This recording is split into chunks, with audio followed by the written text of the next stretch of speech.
والصلاة والسلام على عباده الذين اصطفى خصوصا على أفضلهم وخاتم النبيين محمد الأمين وعلى آله وصحبه أجمعين. أما بعد فأعوذ بالله من الشيطان الرجيم. بسم الله الرحمن الرحيم. والعصر إن الإنسان لفي خسر إلا الذين آمنوا وعملوا الصالحات وتواصوا بالحق وتواصوا بالصبر. صدق الله العظيم. رب اشرح لي صدري ويسر لي أمري واحلل عقدة من لساني يفقهوا قولي. اللهم ربنا ألهمنا رشدنا وأعذنا من شرور أنفسنا. اللهم أرنا الحق حقا وارزقنا اتباعه وأرنا الباطل باطلا وارزقنا اجتنابه. اللهم وفقنا لما تحب وترضى. اللهم ربنا اجعلنا من عبادك الذين آمنوا وعملوا الصالحات وتواصوا بالحق وتواصوا بالصبر. آمین یا رب العالمین. اب 61ویں برس میں یا صحیح تر الفاظ میں حیات دنیاوی کے 61ویں سال میں قرآن حکیم کے اس منتخب نصاب کا سر نو درس دیتے ہوئے کچھ عجیب سا احساس ہو رہا ہے، جس کا درس میں بہت شد و مد کے ساتھ، زور شور کے ساتھ، تکرار اور اعادے کے ساتھ بہت مرتبہ دے چکا ہوں۔ اس منتخب نصاب کی ایک تاریخ ہے اور اس کے ساتھ میرا جو تعاہد ہے، ذہنی اور قلبی رشتہ، اور یہ جس طور سے وجود میں آیا ہے، میں آج اس کے ضمن میں کچھ تمہیدی باتیں آپ کے گوشگزار کرنا چاہتا ہوں۔ جیسا کہ میں نے کیا، سن 51 سے سن 65 تک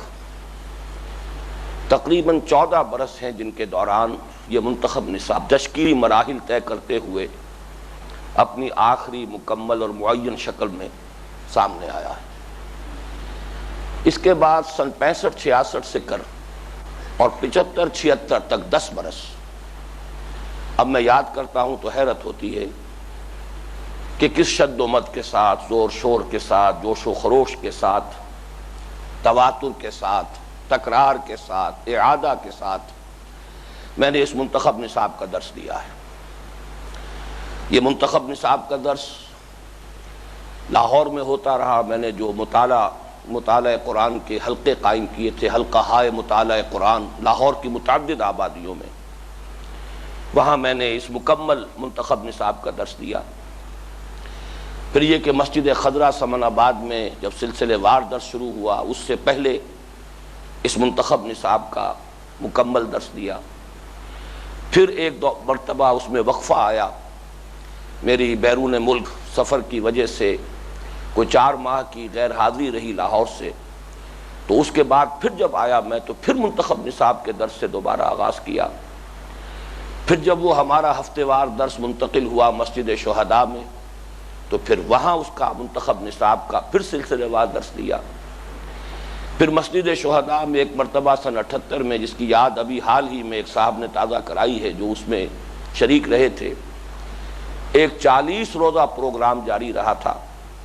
ایک درس روزانہ کے حساب سے ہم نے اس منتخب نصاب کے درس کی تکمیل کی۔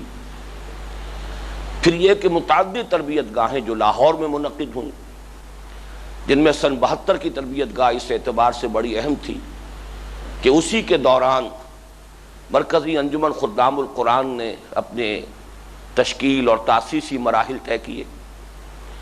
سن 74 کی تربیت گاہ اس اعتبار سے بہت اہم ہے اور میری زندگی میں ایک اہم لینڈ مارک کی حیثیت رکھتی ہے کہ 21 روزہ تربیت گاہ تھی، جس میں پھر اس منتخب نصاب کا مکمل درس دینے کے بعد اس کے اختتام پر میں نے اعلان کیا تھا تنظیم اسلامی کے قیام کا۔ اسی طرح کراچی میں 2 مرتبہ تربیت گاہیں ہوئیں جن میں اس منتخب نصاب کا مکمل درس میں نے دیا۔ کوئٹے میں تربیت گاہ ہوئی، راول پنڈی میں تربیت گاہ ہوئی۔ پھر یہ کہ ٹورنٹو میں 2 سالوں کے دوران سن 79 اور 80 میں نے اس منتخب نصاب کے درس کی تکمیل کی۔ وہ اس طور سے کہ سن 79 میں نے اس کے تمام جو 6 حصے ہیں ان میں سے منتخب آدھے دروس لے لیے اور اگلے سال جا کر سن 80 میں پھر بقیہ حصے جو ہیں ان کی تکمیل کی. اور یہ اس اعتبار سے بہت اہم رہے دروس کے پہلی مرتبہ سائنٹیفک انداز میں اس کے آڈیو کیسٹس تیار ہوئے. ہمارے ایک دوست وہاں تھے سمیع اللہ خان، اور وہ اس میں خاصے مہارت رکھتے تھے اور بڑی محنت انہوں نے کی. تو ٹورنٹو کے سن 79 اور 80 کے اس منتخب نصاب کے جو دروس ہیں ان کے کیسٹ پوری دنیا میں پھیلے ہیں اور بہت دور دور تک ان کی رسائی ہوئی ہے. اسی طریقے سے پھر الہدا کا جو پروگرام جاری رہا 80 81 میں اور 82 تک یہ جاری رہا، اس لیے کہ اس کے 64 تقریباً چنکس ہوئے تھے جن میں منتخب نصاب نصف بیان ہو سکا تھا. لیکن یہ ہے کہ اس سے جو اس کا شہرہ ہے پورے ملک میں اور اس کے طول و عرض میں جس طرح پھیلا ہے وہ آپ حضرات کے علم میں ہے. تو یہ میں نے ذرا اس بات کو مزید وسیع کر دیا، ورنہ میں اس کو 2 حصوں میں تقسیم کر رہا تھا کہ 65 66 سے لے کر 75 76 تک تو بہت ہی زور شور کے ساتھ، شد و مد کے ساتھ، تکرار و اعادہ کے ساتھ، جس کی رفتار فریکوینسی بہت تیز تھی، اس منتخب نصاب کا درس میں نے دیا ہے. لیکن اس کے بعد سے سن 75 76 سے لے کر 81 82 تک پھر وہ زور شور تو نہیں رہا تھا، اس لیے کہ آڈیو کیسٹس تیار ہو گئے اور بہت سی جگہوں پر اس کے لیے جو ہے اہتمام ہو گیا کہ ان کیسٹس کے ذریعے سے بھی دروس جو ہے سنائے جانے لگے. پھر یہ کہ ایک ٹیم ابھر کر سامنے آئی کہ جنہوں نے نوجوان ساتھیوں نے ان دروس کا آغاز کر دیا. تو میں نے اس درجے تو نہیں، لیکن پھر بھی سن 81 82 تک بھی پورے شد و مد کے ساتھ یہ کام جاری رہا ہے. البتہ اس کے بعد سے اب جو گزشتہ 10 برس ہیں، 82 سے اب یہ 92 ہے، اس کے دوران میں اپنے آپ کو اس منتخب نصاب کے درس سے فارغ سمجھتا رہا. اور فارغ سمجھنے کا سبب یہی تھا کہ بڑے مفصل کیسٹس بھی تیار ہو گئے، مختصر بھی تیار ہو گئے. ایک ساتھی، ایک دوست ہمارے لطف اللہ خان صاحب جو کراچی میں تھے، انہوں نے بڑے اہتمام کے ساتھ، چونکہ ان کا انہوں نے اپنے گھر ہی میں بنا رکھا تھا ایک جو ساؤنڈ پروف انہوں نے اپنا اسٹوڈیو بنایا ہوا تھا. ان کے پاس شاید بر پاک و ہند میں جتنی بڑی لائبریری ہے آوازوں کی، آوازوں کو ریکارڈ کر کے اور اس کی ایک لائبریری جمع کرنا، یہ گویا کہ ان کی زندگی بھر کا مشغلہ رہا ہے. تو انہوں نے بڑے اہتمام سے اور بہت ہی اصرار کے ساتھ زور دے کر اس منتخب نصاب کے دروس جو ہیں اپنے ہاں اس کمرے میں بیٹھ کر، چونکہ وہاں کوئی آڈینس نہیں ہوتی تھی، وہ تو ساؤنڈ پروف کمرہ تھا، میرے سامنے کوئی مخاطبین نہیں تھے، تو اس طریقے سے وہ 44 کیسٹس کا جو ہمارا سیٹ تیار ہوا ہے، وہ اگرچہ ریکارڈنگ کے اعتبار سے تو اس پہلو سے بہت عمدہ ہے کہ اس میں کہیں کوئی خلل نہیں ہے، کوئی خارجی آواز جو ہے اس میں شامل نہیں ہے. ساؤنڈ پروف کمرے میں بیٹھ کر وہ میں نے ریکارڈ کرایا. لیکن ظاہر بات ہے کہ اس میں وہ جوش خطابت نہیں ہے. البتہ یہ ہے کہ جو سیکوینس ہے اس منتخب نصاب کے مختلف دروس کا آپس میں جو منطقی ربط ہے وہ ان 44 کیسٹس کے ذریعے سے بہت واضح طور پر سامنے آ جاتا ہے. پھر یہ کہ اس کے جو دروس ہوتے رہے مختلف جگہوں پر، تو ایسا بھی ہوا ہے کہ ایک درس جو ہے 2.5 گھنٹے کا، 3 گھنٹے کا. تو گویا کہ یہ تمام اسباق جو ہیں اس منتخب نصاب کے، ان کے جو کیسٹس موجود ہیں وہ مطول بھی ہیں، یعنی بہت طویل، اور بہت مختصر بھی ہیں. چنانچہ مختصر ترین جو ہے یہ 44 کیسٹس کے اندر یہ جو ریکارڈ ہوا ہے. اس کے بعد جو ہے منتشر جو طریقے پر اس منتخب نصاب کے دروس ہوتے رہے، وہ میرے اندرون ملک دوروں کے دوران اور بیرون ملک، حیدرآباد، دکن وغیرہ اور امریکہ اور مختلف جگہوں پر اس کے جو میں نے دروس دیے ہیں، تو اکثر و بیشتر انہی منتخب نصاب ہی کے دروس میں سے کوئی درس یا چند دروس جو ہیں وہ مختلف مواقع پر میں دیتا رہا ہوں. ان کے بھی کیسٹس موجود ہیں. الہدا کراچی میں جو پروگرام دی رہا، خاصے طویل عرصے تک جاری رہا، اس میں بھی متفرق دروس جو ہیں اسی منتخب نصاب کے وہی سامنے آئے. اسی طرح راول پنڈی اسلام آباد میں، خاص طور پر اسلام آباد کے کمیونٹی سینٹر ہال میں، جو میرا خیال ہے کہ کئی سال متواتر ماہانہ درس کا پروگرام جاری رہا، اس میں بھی یہی منتخب نصاب کے دروس جو ہیں وہ بیان ہوئے ہیں. اس اعتبار سے ایک بڑی طویل تاریخ ہے. البتہ جیسا کہ میں نے عرض کیا ہے کہ گزشتہ 10 سالوں سے میں اپنے آپ کو اس سے فارغ سمجھ رہا تھا. ظاہر ہے کہ جب ابتدا میں نے یہ دروس دیے ہیں تو آتش جوان تھا، جسم و جان میں بھی توانائی تھی، جوش خطابت بھی تھا، طبیعت میں آمد بھی تھی، خیالات کا بہاؤ بہت تیز ہوتا تھا، اور میری یادداشت بھی بہت، میں سمجھتا ہوں کہ اللہ تعالیٰ کے فضل و کرم سے بہت ہی استحضار تھا مضامین کا۔ اب جب میں دیکھتا ہوں تو ظاہر بات ہے کہ صورتحال وہ نہیں ہو گئے ہے، بلکہ یہ کہ ہو گئے مزمحل قوا غالب۔ اب صورتحال یہ ہے کہ 61واں برس ہے عمر کا۔ اب ان دروس کے لیے جب میں آغاز کر رہا ہوں تو واقعہ یہ کہ طبیعت کے اندر ایک طرح کی خوف کسی کیفیت ہے کہ میں ان کا حق ادا کر سکوں گا یا نہیں کر سکوں گا، اس لیے کہ میں یہ محسوس کرتا ہوں کہ یادداشت بھی اب اس طرح کی شارپ نہیں رہی ہے، اس میں کمی ہے۔ پھر بسا اوقات میرے دوران تقریر، دوران درس، میں اپنے خیالات کے بہاؤ میں بھی رکاوٹ محسوس کرتا ہوں۔ اس میں ایک سبب تو وہی یادداشت کی کمی جو ہے، جس طریقے سے حوالے جو مختلف مقامات پر گویا کہ از خود ایک آمد کسی کیفیت کے ساتھ خود بخود برآمد ہوتے تھے میری یادداشت کے ذخیرے سے، اب وہ بات نہیں ہے۔ پھر یہ کہ گزشتہ کوئی 6-7 سال کے دوران جو مجھے کمر کے درد کی تکلیف ہوئی، اور پھر اب کوئی 1-2 سال سے گھٹنوں کا درد، اس کی وجہ سے جو دوائیاں مجھے متواتر کھانی پڑ رہی ہیں اور جو ادویات استعمال کرنی پڑ رہی ہیں، ان کا بھی کچھ اثر ہے۔ میں سمجھتا ہوں کہ ادویات کا سائیڈ ایفیکٹ تو ہوتا ہے، ظاہر بات ہے کہ ہر دوا جو ہے، یہ ایک صحیح مقولہ ہے، ہر دوا زہر ہے،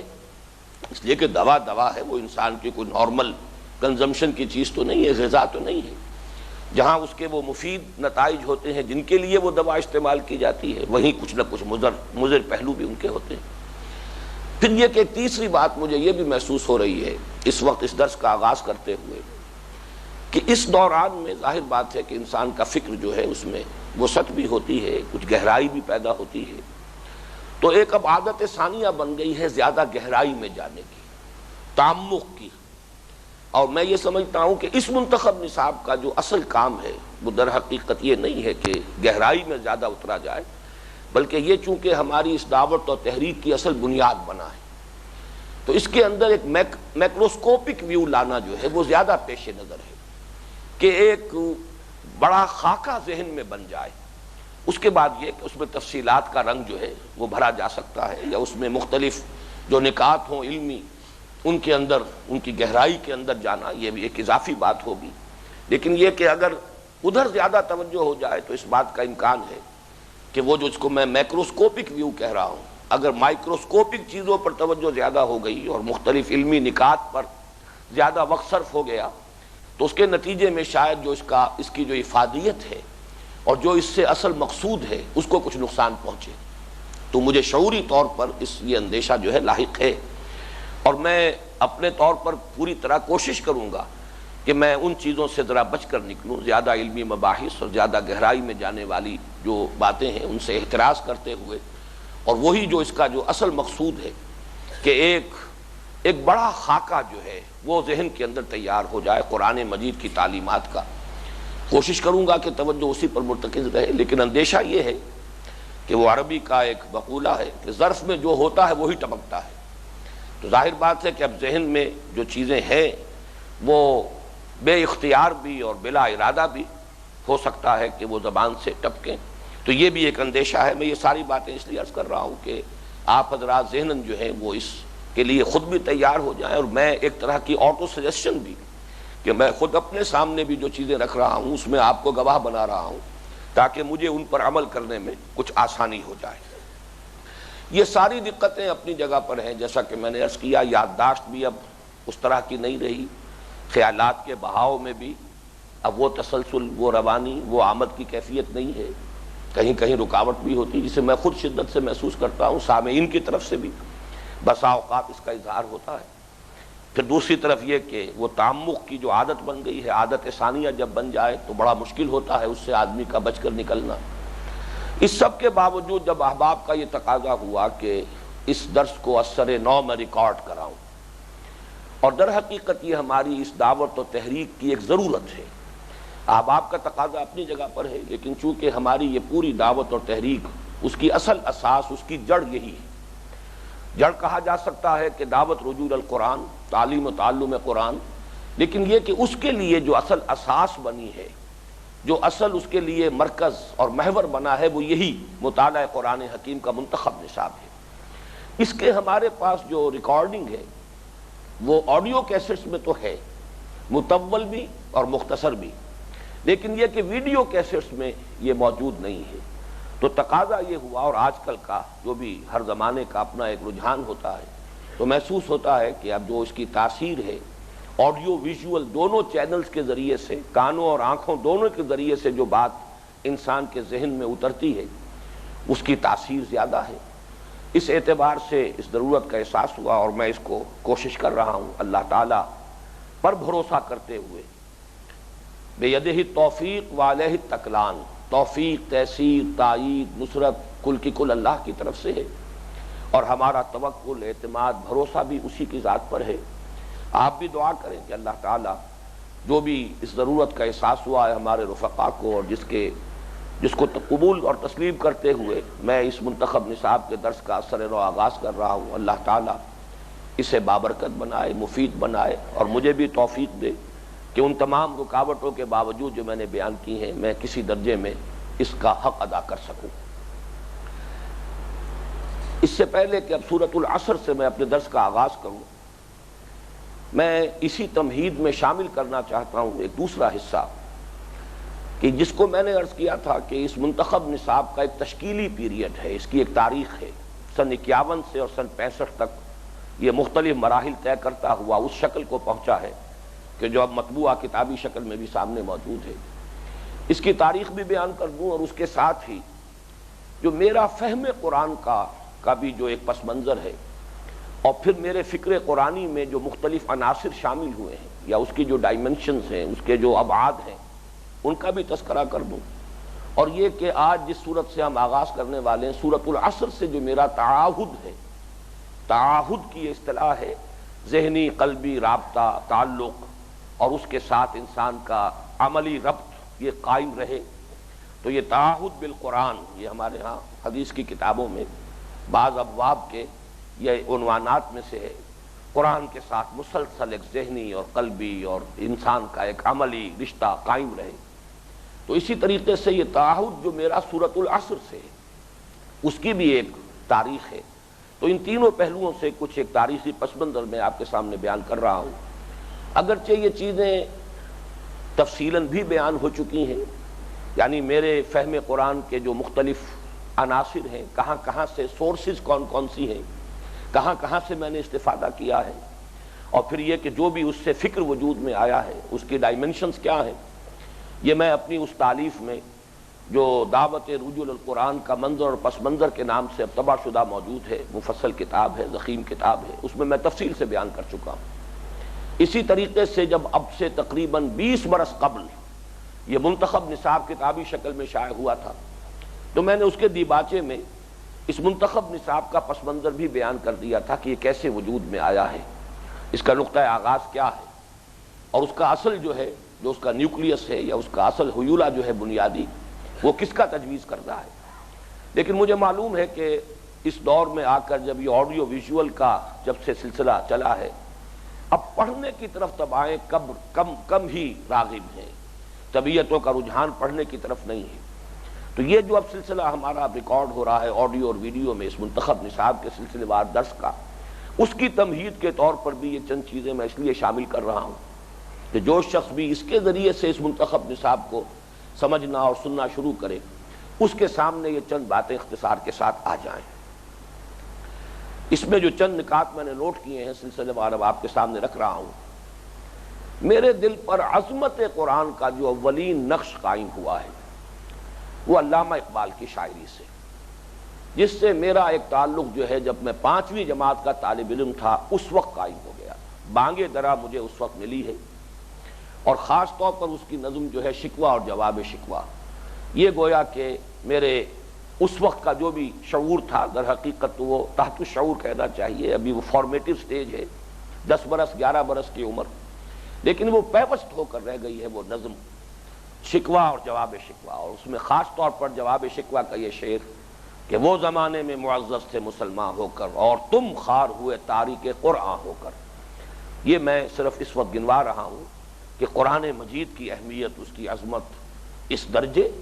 کہ ہمارے زوال اور ادبار اور ہمارے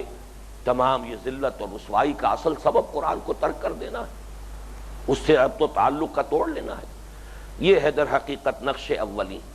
لیکن ظاہر ہے کہ یہ اس کو قرآن مجید کے ساتھ میں تعارف نہیں کہہ رہا، بلکہ صرف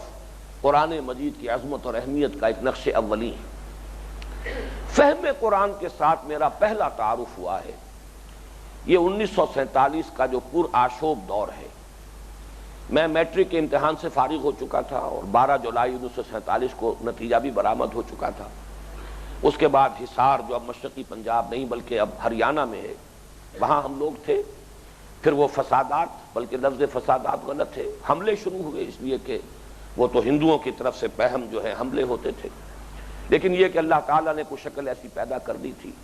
ایک روحانی شخصیت وہاں ایسی موجود تھی، مولانا عبدالصمد خان صاحب رحمۃ اللہ علیہ، جو نقشبندی سلسلے کے بزرگ تھے، جو مدفون ہیں یہاں اب یہ کون سی جگہ ہے،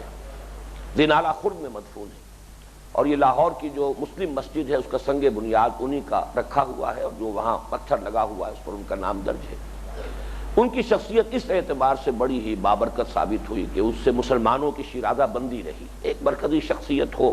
تو سب بات سنتے ہیں، فیصلے ہو جاتے ہیں۔ بہرحال ہم محصور رہے وہاں کافی طویل عرصے، میں سمجھتا ہوں شاید 1.5 مہینہ تقریباً اس حالت میں گزرا ہے کہ مورچہ بندی تھی، حملے ہوتے تھے اور ریپلس کر دیے جاتے تھے، تو اب کرنے کا کوئی اور کام تھا نہیں۔ اس وقت میں اور میرے بڑے بھائی اظہار احمد صاحب، ہم ایک مسجد چھوٹی سی تھی، اس میں بیٹھ کر تفہیم القرآن اس زمانے میں شائع ہو رہی تھی، ترجمان القرآن میں مولانا مودودی کا جو پرچہ تھا، اور اس میں تفہیم القرآن سورہ یوسف، اس کے کچھ پرچے ہمارے پاس تھے، وہ ہم نے ایک ایک حرف کر کے پڑھا ہے، اور یہ ہماری جوائنٹ سٹڈی تھی۔ بہرحال یہ فہم قرآن سے پہلا تعارف تھا۔ میری عمر اس وقت، میں 15 برس مکمل کر کے 16ویں برس میں تھا، لیکن یہ ہے کہ اس سے اندازہ ہوا، ایک تو مولانا مودودی کی جو ان کی انداز نگارش جو ان کا ہے، اس میں جو سلاست ہے، اس میں جو چاشنی ہے، اس کا بھی ایک نقش قائم ہوا، لیکن اس سے کہیں زیادہ بڑھ کر قرآن مجید کی عظمت، اور چونکہ تقابلی مطالعہ مولانا نے اس میں کافی کیا ہے کہ تورات میں حضرت یوسف علیہ السلام کے حالات کس طور سے بیان ہوئے ہیں اور قرآن کس انداز میں بیان کر رہا ہے، یہ کمپیریٹو سٹڈی جو ہے یہ بڑی دلچسپی کی موجب ہوئی۔ بہرحال فہم قرآن کے ساتھ میرا پہلا تعارف جو ہے وہ تفہیم القرآن سورہ یوسف 1947 کا پر آشوب دور۔ البتہ یہ کہ جب اس کے بعد پھر ہم نومبر میں پہنچے ہیں، 20 دن تک پیدل قافلے کے ساتھ سفر کر کے، اور کہنا چاہیے لٹرلی آگ اور خون کے دریا عبور کر کے جب پہنچے ہیں، اس کے بعد پھر میں نے تیزی کے ساتھ یہاں میڈیکل گورنمنٹ کالج میں جب FSC کا میرا دور تھا تو میں نے مولانا مودودی کی تمام تصانیف کا مطالعہ کیا، اور میں سمجھتا ہوں کہ اللہ تعالیٰ کے فضل و کرم سے میں نے انہیں سمجھ بھی لیا، اور چونکہ اس میں بھی جا بجا قرآن مجید کے حوالے وہ دیتے ہیں،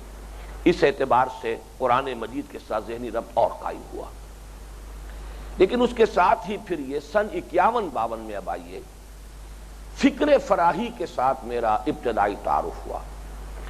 سن 51 اور 52 میں میں اسلامی جمعیت طلبہ لاہور اور پھر پنجاب کا ناظم تھا۔ سن 51 کے دسمبر کی چھٹیوں میں اور سن 52 کے جو موسم گرما کی تعطیلات ہیں اس میں میں نے 2 تربیت گاہیں منعقد کی۔ ان دونوں تربیت گاہوں میں مولانا امین حسن اصلاحی صاحب نے ہمیں قرآن مجید کے کچھ منتخب مقامات پڑھائے۔ ان میں ذرا نوٹ کر لیجئے، اس لیے کہ یہیں سے در حقیقت اس منتخب نصاب کا اصل جو ہے بلو پرنٹ تیار ہو رہا ہے۔ ظاہر ہے 10-15 دن کی تربیت گاہ ہے، پورا قرآن تو نہیں پڑھایا جا سکتا، سلسلے وار پڑھائیں گے تو سورہ بقرہ کے چند رکوع پر بات ختم ہو جائے گی۔ تو مولانا نے گویا کہ منتخب کیا کہ پورے قرآن مجید میں سے ایسے حصے کہ وہ اگر ان چند دنوں میں ان نوجوان طلباء کو پڑھا دیے جائیں تو کچھ انہیں اندازہ ہو جائے قرآن مجید کی تعلیمات کا۔ تو گویا کہ انہوں نے اپنے فہم کے مطابق اور جو بھی ان کا مطالعہ قرآن تھا اس سے پورے طور پر اسے بروئے کار لاتے ہوئے چند مقامات منتخب کیے۔ وہ مقامات نوٹ کر لیجئے۔ انسان کی انفرادی سیرت و کردار کے ضمن میں سورہ لقمان کا 2واں رکوع اور سورۃ الفرقان کا آخری رکوع۔ مسلمانوں کی عائلی زندگی کے ضمن میں ہدایات پر مشتمل سورہ تحریم۔ مسلمانوں کی ملی زندگی پر کے ضمن میں اصولی اور تفصیلی ہدایات پر مشتمل سورۃ الحجرات۔ اقامت دین اور اس کے لیے جہاد و قتال، اس کے لیے سورۃ الصف، اور پھر یہ کہ اس راہ میں جو آزمائشیں آتی ہیں اس آزمائشوں میں انسان کے لیے استقامت کے لیے کیا چیزیں مفید ہیں، اس کے ضمن میں سورہ عنکبوت۔ یہ گویا کہ 4 سورتیں مکمل، سورہ حجرات، سورہ صف، سورہ تحریم اور سورہ عنکبوت، اور 2 رکوع سورہ لقمان کے اور سورہ فرقان کے۔ یہ منتخب نصاب تھا جو مولانا اصلاحی صاحب نے سن 51 کی تربیت گاہ میں بھی پڑھایا، اور پھر اسی کو دوبارہ انہوں نے سن 52 کی تربیت گاہ میں پڑھایا۔ میں دونوں میں شریک تھا ناظم کی حیثیت سے۔ سن 51 میں ناظم تھا لاہور کا، اور سن 52 میں ناظم تھا جمعیت پنجاب کا، تو دونوں میں ناظم کی حیثیت سے شریک تھا۔ تو یہ در حقیقت ایک اعتبار سے فکر فراہی کے ساتھ میرے تعلق اور میرے تعارف کا نقطہ آغاز ہے۔ اس لیے، اور یہ بھی میں عرض کر دوں کہ فکر فراہی سے میری مراد کیا ہے۔ 3 چیزیں ہیں اصل کے جو فکر فراہی کے امتیازی جو خصائص ہیں۔ نمبر 1، نظم قرآن پر زور، یعنی آیات باہم مربوط ہیں، اور آیات مل کر جب صورت بنتی ہیں تو صورت میں کوئی نہ کوئی عمود ہوتا ہے، مرکزی مضمون ہوتا ہے۔ جیسے کہ ایک ہار ہے، اس میں موتی پروئے ہوئے ہیں، لیکن وہ موتی کسی ڈور کے اندر پروئے ہوئے ہیں۔ تو ہر صورت کی ایک ڈور ہے، اس کا ایک عمود ہے، اور جو اس کی آیات ہیں وہ آیات اس ڈور کے ساتھ منسلک ہیں۔ اپنی جگہ پر ہر آیت علم کا، حکمت کا، ہدایت کا موتی ہے، لیکن جو ترتیب قائم ہوئی ہے اس ڈور میں پروئے جانے کی بنا پر اس سے اس کا حسن دوبالا ہوتا ہے، اس میں جو ایک نیا اضافہ ہوتا ہے حسن کا، تو وہ حسن معنوی جو ہے وہ اس ربط کے ساتھ متعلق ہے۔ تو ایک تو نظم قرآن، نمبر 2 قرآن مجید کے کچھ مخصوص اسالیب ہیں کہ اگر ان کو انسان نہ سمجھے تو قدم قدم پر الجھتا ہے، ٹھوکریں کھاتا ہے۔ وہ کچھ ہر زبان کے اپنے کچھ اسلوب ہوتے ہیں، اور قرآن مجید نے عربی کے معروف اسالیب پر کچھ اپنے خاص مخصوص جو ہے وہ اسالیب کا اضافہ کیا ہے۔ اور تیسری اور میرے نزدیک اہم ترین بات ہے، اور وہ یہ ہے کہ قرآن حکیم کا ایک فطری طرز استدلال ہے، منطقی نہیں ہے، فلسفیانہ نہیں ہے، مناظرانہ نہیں ہے، بلکہ ایک فطری طرز استدلال، یعنی کچھ بدیہیات فطرت ہیں جو انسان کے اندر ہیں، فطرت انسانی کے اندر موجود ہیں، ان پر استدلال کی بنیاد قائم کرنا اور ان سے بات کو آگے لے کر چلنا بجائے منطق کے اور اس طرح کی اور دوسری دلیلوں کے۔ یہ فطری اسلوب استدلال جو ہے، یہ 3 چیزیں ہیں کہ جنہیں میں سمجھتا ہوں کہ فکر فراہی کا اصل جو ہے لب لباب وہ ان 3 چیزوں میں ہے، یہ اس کی امتیازی خصائص ہے۔ اس سے میرا پہلا تعارف ہوا، اور میں سمجھتا ہوں کہ اس کی بھی سب سے بڑی وجہ یہ ہوئی کہ مولانا اصلاحی صاحب نے جب 4 صورتیں پوری پڑھائیں، اگر وہ مختلف آیات صرف لیتے اور اس کے حوالے سے اپنے لیکچر مرتب کرتے تو وہ بات وہ نہ بنتی، بلکہ انہوں نے جیسے سورۃ الصف لے لی۔ اب ظاہر بات ہے جب سورہ صف کا درس ہوگا تو اس کا مرکزی مضمون کیا ہے، اس کا عمود کیا ہے، اس کی مختلف آیات اس سے کیسے مربوط ہیں، سورہ حجرات کا مرکزی مضمون کیا ہے، اس کا عمود کیا ہے، اس کی مختلف آیات یا مختلف حصے اس کے کس طرح باہم مربوط ہیں۔ تو اس سے در حقیقت وہ جو فکر فراہی ہے اور خاص انداز ہے تدبر قرآن کا، اس سے تعارف حاصل ہوا، اور اس کو اب میں قرار دے رہا ہوں سیکنڈ ڈائمنشن اپنے فہم قرآن کی۔ مولانا مودودی صاحب کا اسلوب اور مولانا مودودی اور مولانا اصلاحی صاحب کے اسلوب میں، اس لیے کہ جب فکر فراہی کے ساتھ میرا یہ تعارف ہو گیا تو اس کے بعد مولانا اصلاحی صاحب کی تصانیف میں نے بالاستیاب پڑھی اور بڑے شوق سے پڑھی۔ جماعت اسلامی کے عام کارکن اور عام ارکان جو ہے وہ مولانا اصلاحی صاحب کی تصانیف میں دلچسپی محسوس نہیں کرتے تھے، بلکہ سمجھتے تھے، عام طور پر کہا جاتا تھا اس حلقے میں کہ بڑی خشک کتابیں ہیں۔ مولانا مودودی کا انداز بڑا سہل ہے، وہ بات کو پوری طرح سمجھاتے ہیں، کھول کر بیان کرتے ہیں، جبکہ مولانا اصلاحی صاحب کی جو کتابیں حقیقت شرک، حقیقت توحید، حقیقت تقویٰ، ابتدا میں تو یہی کتابیں تھیں، بعد میں تدبر قرآن کے نام سے وہ کتاب چھپی ہے کہ جو اب مبادی تدبر قرآن کے نام سے تباہ ہوتی ہے، اس لیے کہ تدبر قرآن کے نام سے اب ان کی تفسیر آ گئی۔ تو میں نے ہی یہ نام تجویز کیا تھا، تدبر قرآن جو پہلے کتاب چھپی تھی کہ اس کا نام میں نے رکھا مبادی تدبر قرآن، اور ایک یہ کہ دعوت دین اور اس کا طریقہ کار یہ کتابیں آئی ہیں، یہ بات کی بات ہے۔ پہلے حقیقت توحید، حقیقت شرک، حقیقت تقویٰ، یہ 3 کتابیں تھیں اور یہ لوگوں کو بہت ثقیل محسوس ہوتی تھی، لیکن میرا جو تعارف ہو گیا اس فکر فراہی کے ساتھ اور اسلوب جو ہے تدبر قرآن کا مولانا فراہی کا، تو اس کے ذریعے سے مجھے جو ایک ذہنی مناسبت قائم ہوئی مولانا اصلاحی صاحب کی ان تصانیف سے، اس سے میں عرض کر رہا ہوں کہ ایک سیکنڈ ڈائمنشن کا اضافہ ہوا ہے۔ مولانا مودودی کی تصانیف میں اصل میں کوئی مضمون ہے، کوئی موضوع ہے، اس پر گفتگو کرتے ہوئے آیات جو ہیں وہ ثانوی طور پر استشہاد اور استدلال کے طور پر آتی ہے۔ گویا کہ جو بھی تانا بانا ہے اس مضمون کا وہ تو مصنف نے خود اپنے ذہن میں قائم کیا ہے، اس کے اندر مقدمہ کیا ہے، پھر کیا دلیل ہے، لیکن یہ کہ دلیل میں پھر قرآن مجید کی آیات، گویا کہ وہاں قرآن مجید سے استشہاد ہے ثانوی درجے میں۔ اصلاحی صاحب کا انداز جو ہے وہ یہ ہے کہ وہ قرآن مجید ہی کو گویا بیس بنا کر اس سے استنباط کرتے ہوئے چلتے ہیں۔ یہ ان دونوں کی تحریروں کا اور اسلوب نگارش کا بنیادی فرق ہے۔ بہرحال اسی زمانے میں پھر میں یہ تو آج جب سوچ رہا تھا اور یہ میں جب نکات کچھ نوٹ کر رہا تھا کاغذ پر اس وقت کی گفتگو کے لیے، تو بار بار دل میں یہ خیال آیا ہے کہ یہ بھی اللہ تعالیٰ کا بہت بڑا فضل اور احسان مجھ پر ہوا ہے۔ یعنی میری عمر جب یہ سن 51 کی تربیت گاہ میں نے اٹینڈ کی ہے تو 19 برس تھی، اور اس کے بعد تو یہ بھی سلسلہ جو چلا ہے جیسا کہ میں عرض کر رہا ہوں چند برس کے اندر 19-20 برس کی عمر سے لے کر 24-25 برس کی عمر تک میرے فہم قرآن کے لیے اللہ تعالیٰ نے ایسے حالات پیدا کر دیے کہ اس کی 4 سورسز جو ہے وہ مکمل ہو گئے۔ چاروں اطراف سے مجھے اخذ کا اور حاصل کرنے کا اللہ تعالیٰ نے ایسا موقع عنایت فرمایا، اور یہ یقیناً اللہ تعالیٰ کی طرف سے۔ عین اسی زمانے میں جبکہ میڈیکل کالج میں پڑھ رہا تھا، مولانا مودودی مولانا اصلاحی صاحب نے مجموعہ تفاسیر فراہی شائع کیا۔ اس میں مقدمہ نظام القرآن، تفسیر قرآن کا مقدمہ جو ہے وہ میری انتہائی دلچسپی کا موضوع بن گیا، اور خاص طور پر اس میں جو چھوٹی صورتوں کی تفاسیر ہیں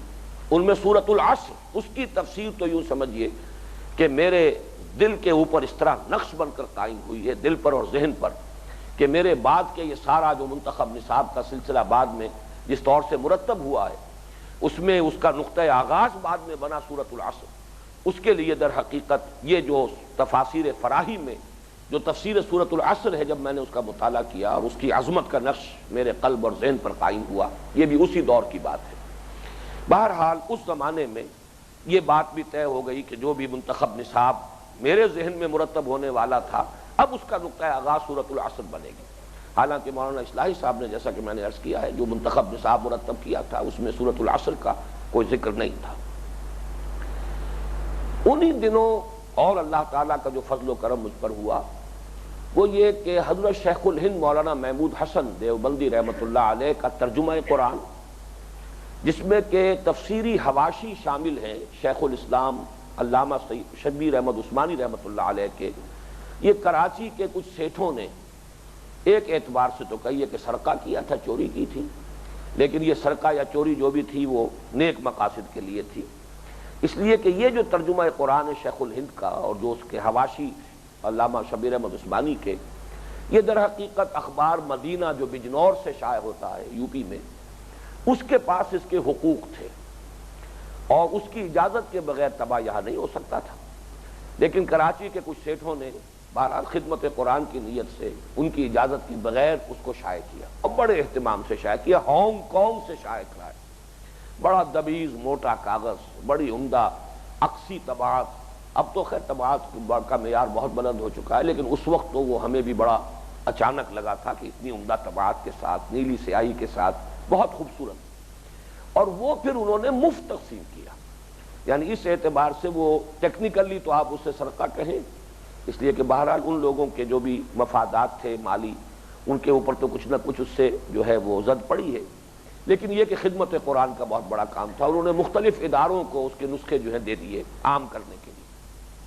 چنانچہ پھر ان اداروں نے ان کو بیچنا شروع کیا، 5 روپے ہدیے سے شروع ہو کر اور 30 روپے کے ہدیے تک میں نے وہ نسخے جو ہیں، میرا خیال ہے کہ کم سے کم 50 نسخے تو میں نے یقیناً خریدے ہوں گے، اس لیے کہ مجھے کچھ عجیب سی چاشنی کا احساس ہوا۔ اب تک جو میرا جو فہم قرآن کا معاملہ تھا اس میں مولانا مودودی کی جو تحریر ہے اور ان کا جو انداز تھا اس کے اندر ایک تحریکیت، ایک حرکت جو ہے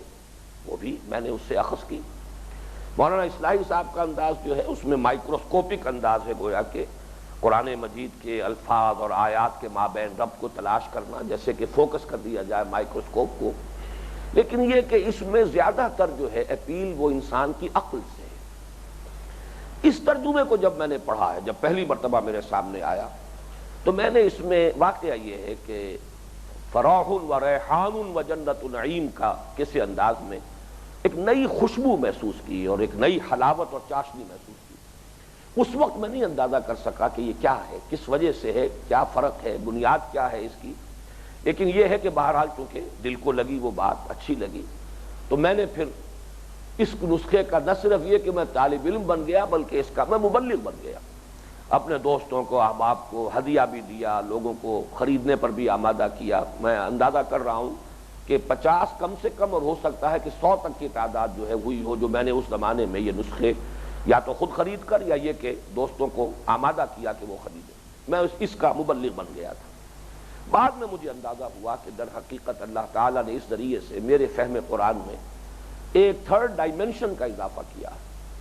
وہ خوشبو اس میں سلف صالح کی خوشبو ہے، اور وہ حلاوت اور جو اس کے اندر چاشنی ہے وہ ایمان کے جو داخلی اور باطنی ثمرات و برکات ہیں، جو عام طور پر ہمارے ہاں ایک تصوف کی اصطلاح کے حوالے سے بیان کیے جاتے ہیں، اگرچہ یہ اصطلاح جو ہے بہت سے حضرات کے نزدیک ناپسندیدہ ہے۔ میں بھی سمجھتا ہوں کہ یہ اصطلاح نہ قرآن کی ہے نہ حدیث کی ہے، بلکہ مجہول النسب اصطلاح ہے۔ یہی پتہ نہیں چلتا کہ یہ کس لفظ سے بنا ہے، تصوف کا لفظ صوف سے بنا ہے یا یہ کہ صفا سے بنا ہے، لیکن یہ کہ بہرحال جسے عام طور پر تصوف کہا جاتا ہے وہ حقیقت میں کیا ہے؟ ایمان کے داخلی ثمرات، ایمان کے وہ نتائج اور برکات جو انسان کی اندرونی جو احساسات ہیں انسان کے، جو اس کی قلبی کیفیات ہیں، جو اس کی سوچ کے مختلف زاویے ہیں، جو اس پر اثر انداز ہونا چاہیے ایمان کو، توکل ہے، راضی برضائے رب رہنا ہے، یہ تمام چیزیں جو ہیں طبیعت کے اندر وہ کیفیت ہو، محبت اللہ تعالیٰ کے ساتھ، یہ جو کیفیات ہیں، ایک ہے ایمان کے خارجی ثمرات، اطاعت ہے، اللہ کو مانا ہے تو حکم مانو، رسول کو مانا ہے تو رسول کا حکم اور فرمان واجب الازام سمجھو، ان کی سنت کی پیروی کرو، یہ ہیں جو خارجی ثمرات ہیں۔ انہی خارجی ثمرات میں پھر جہاد ہے، قتال ہے، تمہارے ذمے ہے اللہ کے دین کی تبلیغ، تمہارے ذمے ہے اللہ کے کلمے کی سربلندی کے لیے سر دھڑ کی بازی لگانا۔ یہ اسی ایمان کے اثر حقیقت خارجی ثمرات اور نتائج ہیں، جس کے داخلی نتائج ہیں راضی برضائے رب، توکل اللہ کی ذات پر، انقیاد اور تسلیم کی کیفیت، ایک قلبی محبت کا رشتہ استوار ہوتا ہے۔ یہ چیزیں باطنی کیفیات ہیں۔ تو در حقیقت یہ جو چیزیں ہیں کہ جو ہمارے عہد جدید کے جو یہ نئے جو بھی مکاتب فکر ہیں، ان میں ان چیزوں کی کمی ہے۔ یہ جو اس پہلو سے مجھے اس تیسرے حصے میں در حقیقت جو خوشبو محسوس ہوئی یا جو چاشنی اور حلاوت کا مجھے احساس ہوا، وہ بعد میں نے تجزیہ کیا کہ در حقیقت کن چیزوں کی بنیاد پر ہے۔ بہرحال اس دوران میں، بلکہ یہ بھی گن لیجئے تاکہ بات پوری ہو جائے، اسی زمانے میں جب میرا منگمری والدین وہاں تھے، آنا جانا ہوتا تھا، ابھی میں یہ میڈیکل کالج میں زیر تعلیم تھا، 5 سال کا طویل عرصہ ہے، اسی کے دوران یہ سارے مراحل طے ہو رہے ہیں۔ جیسا کہ میں نے عرض کیا 19-20 برس کی عمر سے لے کر 24-25 برس کی عمر تک، تو منگمری میں گورنمنٹ کالج منگمری میں لائبریرین تھے جو ڈاکٹر رفیع الدین مرحوم و مغفور کے بھانجے تھے۔ انہوں نے مجھے ان کی کتاب قرآن اور علم جدید دی۔ اس کا مطالعہ جو ہے وہ در حقیقت میرے اس فہم قرآنی میں 4th سورس کی حیثیت سے، یہ 4تھی سورس ہے، لیکن اس 4تھی سورس کا یا ڈائمنشن کا یہ صرف پہلا ہے معاملہ۔ اس کے بعد علامہ اقبال کے خطبات کے مطالعے کا جب موقع ملا، معلوم ہوا وہ بھی ایک اپروچ ہے ٹو دی انڈرسٹینڈنگ آف قرآن، اس لیے کہ اس کے دیباچے میں علامہ اقبال نے یہ کہا ہے کہ قرآن ایک ایسی کتاب ہے کہ جو فکر سے زیادہ عمل کو ایمفیسائز کرتی ہے، لیکن یہ کہ بہرحال اس کے بعد جو اپروچ ہے اس کے اندر انہوں نے جو راستے کھولے ہیں قرآن فہم قرآن کے، خصوصاً اس کے فلسفے اور حکمت کے، وہ بڑے اہم ہیں۔ اسی طریقے سے پھر علامہ اقبال کی فارسی شاعری سے در حقیقت جو ایک اعتبار سے میرے نزدیک قرآن مجید کے حکمت اور فلسفے کی ترجمانی اس دور میں سب سے جامع ترین صورت میں ہوئی۔ پھر اس کے بعد جب میرے ذاتی مراسم قائم ہوئے ہیں ڈاکٹر رفیع الدین مرحوم سے بھی لاہور میں، وہ بھی منتقل ہو کر آ گئے، جب میں لاہور دوبارہ سن 65 میں آیا ہوں تو 65 سے 68 تک میرے ان سے بڑے گہرے مراسم رہے۔ اور پروفیسر یوسف سلیم چشتی جو علامہ اقبال کے کی کتابوں کے، ان کے اشعار کے اشارے بھی ہیں، ان سے میری جو فکر ہے فہم قرآن یا فکر قرآنی کی فورتھ ڈائمنشن جو ہے وہ مکمل ہوئی ہے۔ بہرحال اس کا نتیجہ جو نکلتا رہا میں اس کی طرف اشارہ کر رہا ہوں۔ جب میں جمعیت طلبہ کا کارکن تھا تو مختلف ہمارے اجتماعات میں درس قرآن مختلف لوگوں کے ذمے لگتا تھا۔ جب میرے ذمے لگتا تھا تو لوگ محسوس کرتے تھے کہ یہ کچھ اور بات کرتا ہے، اس لیے کہ باقی ہمارے ساتھی جو ہیں وہ صرف مولانا مودودی کی تحریروں کے پڑھنے والے تھے، یا صرف تفہیم القرآن ان کی واحد سورس۔ تو اب وہ ظاہر بات ہے جانی پہچانی چیزیں وہی پیرٹ لائک انہی کو ریپیٹ کر دیا جائے تو اس کے اندر وہ پھر کیفیت، وہ رنگ، وہ دلچسپی پیدا نہیں ہو سکتی تھی۔ چونکہ میرا مطالعہ وسیع ہو رہا تھا، میں مختلف سورسز سے مزید جو ہے وہ اپنے فہم قرآن کے کو وسعت دے رہا تھا، تو بڑی دلچسپی اور دھوم ہو گئی تھی جمعیت کے حلقوں میں بھی۔ اور جماعت اسلامی جو ہے منٹگمری جب میں جاتا تھا تعطیلات میں تو وہاں بھی ان کے اجتماعات میں درس قرآن، تو ہم لوگ محسوس کرتے تھے کہ یہ کچھ شے دیگر ہے، اس میں کچھ جامعیت کا جو ہے وہ کچھ اور ہی انداز ہے۔ تو اس سے مجھے اور مطالعہ قرآن کی تحریک مجھے ملی ہے۔ ظاہر بات ہے جب آدمی کو درس دینا ہوتا ہے، سوچتا ہے، غور و فکر کرتا ہے، سورہ کبریٰ اپنا جوڑتا ہے، آخر یہ کہ بزم میں اہل نظر ہے بھی ہے، تماشائی بھی، ایسے بھی لوگ ہوتے ہیں کہ جن کے بارے میں اور مجھے اب تک یاد ہے کہ متعدد جو فارغ التحصیل علماء ہیں وہ میرے درس میں شریک ہوتے تھے، جبکہ میں دوران تعطیلات جایا کرتا تھا منٹگمری اور وہاں میرا درس ہوتا تھا جماعت اسلامی کے اجتماع میں۔ مولانا محمد شریف صاحب، ان کا انتقال ہو گیا ہے، مولانا شمس الدین صاحب ابھی بقید حیات ہیں۔ پہلے مولانا محمد شریف صاحب جو فارغ دیوبند تھے وہ وہاں کے امیر تھے، پھر مولانا شمس الدین صاحب بھی ہوئے، اور یہ دونوں حضرات یہ کہتے تھے کہ ہم نے یہ قرآن ہم نے نہیں پڑھا، یہ قرآن ہمیں نہیں پڑھایا گیا، جو باتیں آپ بیان کر رہے ہیں مانتے تھے، صحیح ہے، بالکل درست ہے، لیکن یہ کہ ہمارے سامنے یہ قرآن نہیں آیا ہے، قرآن کی تعلیم یا اس کی تشریح یا تفسیر کے یہ پہلو نہیں آئے۔ تو اس طریقے سے ایک اس کے اندر تحریک ملتی رہی مسلسل غور و فکر کی۔ اب اہل علم بھی بیٹھے ہوئے ہیں، ظاہر بات ہے کہ میں کہیں کوئی بات اگر ایسی کہہ دوں کہ جس سے ان کے اوپر ایک منفی اثر ہو تو تیاری کرنی پڑتی تھی۔ یہ میں اس لیے بیان کر رہا ہوں کہ میں ظاہر بات ہے کہ کوئی علوم دینی کا باضابطہ طالب علم کبھی نہیں رہا ہوں، یہ سیدھی سی بات ہے، لیکن یہ کہ اس ذریعے سے میرے اندر مسلسل جو تحریک پیدا ہوتی رہی مطالعے کی، اس سے یہ میرا جو فہم قرآنی کا سلسلہ ہے اور جس نے پھر مرتب ہو کر اور جمع ہو کر فکر قرآنی کی شکل اختیار کی ہے، اس کے لیے مجھے بڑی اس سے مدد حاصل ہوئی ہے۔ یہاں میں اس وقت عارضی طور پر اپنی بات روک رہا ہوں، اس لیے کہ ہم نے طے کیا ہے کہ یہ ہماری ریکارڈنگ 45 منٹ کے چنکس کی صورت میں ہوگی، تاکہ اسے جب دکھایا جائے یا اس کو ذریعہ